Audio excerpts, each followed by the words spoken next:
2025 সালে আপনি আপনার নাম দিয়ে এরকম করে ফটো এডিটিং করতে পারবেন খুব সহজে। তো কিভাবে করবেন চলুন কথা না বাড়িয়ে ভিডিওটি শুরু করা যাক। ভিডিওটি ভালো লাগলে অবশ্যই চ্যানেলটি সাবস্ক্রাইব করে পাশে থাকবেন। নিজের নাম দিয়ে এরকম ফটো এডিটিং করার জন্য আপনার ক্রোম ব্রাউজারটি ওপেন করে নেবেন, তারপরে সার্চ করবেন being image creator.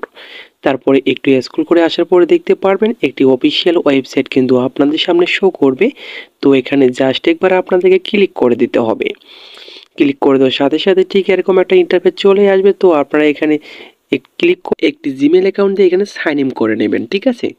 Sign in করার সাথে সাথে এরকম একটা ইন্টারফেস চলে আসবে। এখানে আপনাদেরকে একটি ফর্ম প্রয়োজন হবে। তো এখানে আমি ফার্স্ট কমেন্ট বক্সে দিয়ে রাখবো, সেখান থেকে আপনারা সংগ্রহ করে নেবেন। সংগ্রহ করে নেওয়ার পরে এখান থেকে আপনারা পেস্ট করে দেবেন। পেস্ট করে দেওয়া হয়ে গেলে এখানে আপনারা দেখতে পারবেন জেনারেট অপশন রয়েছে। এই জেনারেট অপশন জাস্ট একবার ক্লিক করে দেবেন। জেনারেট অপশনে ক্লিক করার পর 3 থেকে 4 সেকেন্ডের মধ্যেই কিন্তু আপনাদের কিন্তু ফটোটি কিন্তু এডিটিং করে দিয়ে দেবে।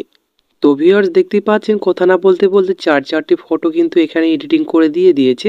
তো যে ফটোটি আপনার ভালো লাগে সেই ফটোটি আপনি এখান থেকে ক্লিক করে আপনারা কিন্তু ডাউনলোড করতে পারবেন। তো এখান থেকে আমি একটি ফটো ভিউ করে আপনাদের দেখাচ্ছি কত সুন্দর একটি কিন্তু ফটো এডিটিং করা হয়ে গেছে, ঠিক আছে?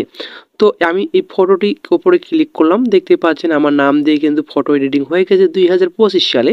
তো এখানে আপনি যদি ফটোটি ডাউনলোড করতে চান, ফটোর নিচে দেখতে পারবেন ডাউনলোড অপশন রয়েছে। এই ডাউনলোড অপশনে আপনি জাস্ট একবার ক্লিক করে দেবেন। ডাউনলোড অপশনে ক্লিক করে দেওয়ার সাথে সাথে ডাউনলোড হয়ে আপনার গ্যালারিতে চলে যাবে। তো এই ছিল মূলত আজকের ভিডিওটি যদি আপনাদের ভালো লাগে অবশ্যই সেটি লাইক করে পাশে থাকবেন। আবারও দেখা হবে নতুন একটা ভিডিও নিয়ে। এতক্ষণ সাথে থাকার জন্য আপনাদেরকে ধন্যবাদ।